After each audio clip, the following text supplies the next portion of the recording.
Antibiotic resistance. While thus working to determine the extent of resistance to the antibiotic penicillin. This antibiotic is typically used to treat strep throat and pneumonia. It is also an excellent medication to treat scarlet fever. Walda is using the following equation to determine bacterial resistance, shown right here. So we're going to solve for this. So let's go over a few things. When an equation has fractions, clear the fractions by multiplying.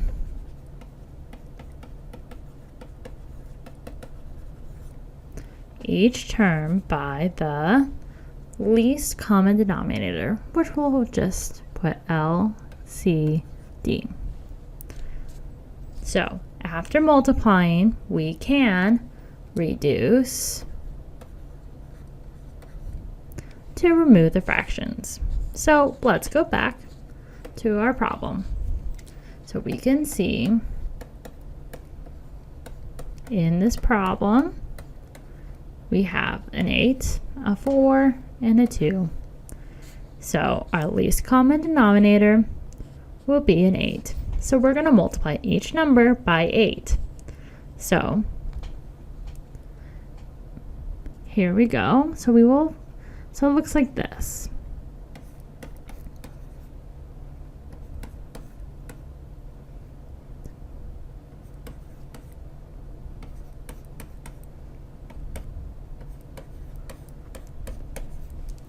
So for this, let's just multiply it out. 8 times 1 is 8. So 8 over 8. Now we have this, 8 times 2, right? So that becomes 16. So we have minus 16 over 4. Now we have 8 times 1 again. So it's going to be 8 over 2. So now we can reduce these fractions. So 8 divided by 8 is actually 1x. Now 16 divided by 4 is actually 4. So we have minus 4. And 8 divided by 2 is actually 4. So here we are with now a problem. So we have x minus 4 is equal to 4. So now we need to get x by itself. We're just going to add 4 to both sides. And then we get x is equal to 8. So that got to be 0. So x is equal to 8. This is our final solution. So let's look at another example. Max is working to determine the extent of resistance to the antibiotic amoxicillin. This antibiotic is typically used to treat tonsillitis, urinary tract infections, and ear infections. Max is using the following equation to determine bacterial resistance, which is right here. We're going to solve this equation for Max.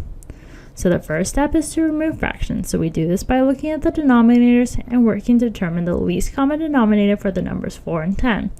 So let's use our multiples list to find out the least common denominator.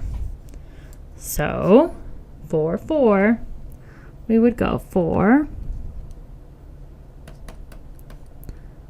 8, 12.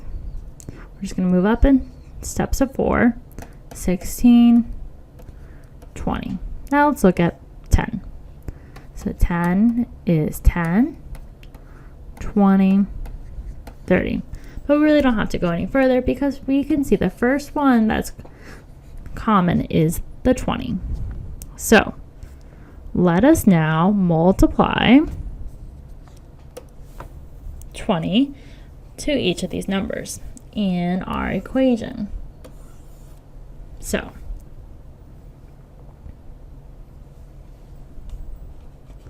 let's go down a little bit. So, but not too, sorry. Whoops. Okay, so we have 20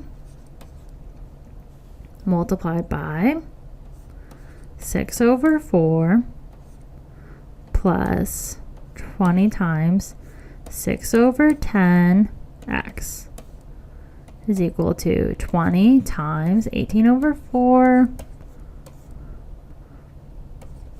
plus 28 over 10 x. So now let's multiply this all out. So 20 times 6 is 120 over 4. 20 times 6 again is 120 over 10 x. Now 20 times 18. Now let's just do this real quick with our calculator. 20 times 18 is equal to 360 over 4 plus 20 times 8 is 160 over 10 x. So let's go back and let's start dividing them out. So 120 divided by 4 is 30. 120 divided by 10 is 12 x. Now we have 360 divided by 4, which is 90. And 160 divided by 10 is 16 x. So here we are. Now let's start to get the x's by itself. So we are running out of room. So let me just go ahead and erase the top, and I'm going to rewrite this. So just 1 second. Perfect. So here we are. Now we've removed a lot of things, and we just put the equation back at the top. So here we are with our equation. So let us get x to itself. So let's start this by subtracting 12x to both sides. So this becomes 0. So we have 30 plus 0, which is 30, is equal to 90. So 16 minus 12 is 4. So now the next step will be to minus 90 on both sides. So this becomes 0. And then we have 30 minus 90, which will be negative 60. And then the next step will be to divide by 4 on both sides. And so for this final step, 60 divided by 4 is equal to negative 15. So we'll write this all right here, which is equal to x, because 4 divided by 4 is 1. So x is equal to negative 15. So when solving an equation with fractions, multiply each number by the least common denominator and then divide in order to clear the fractions.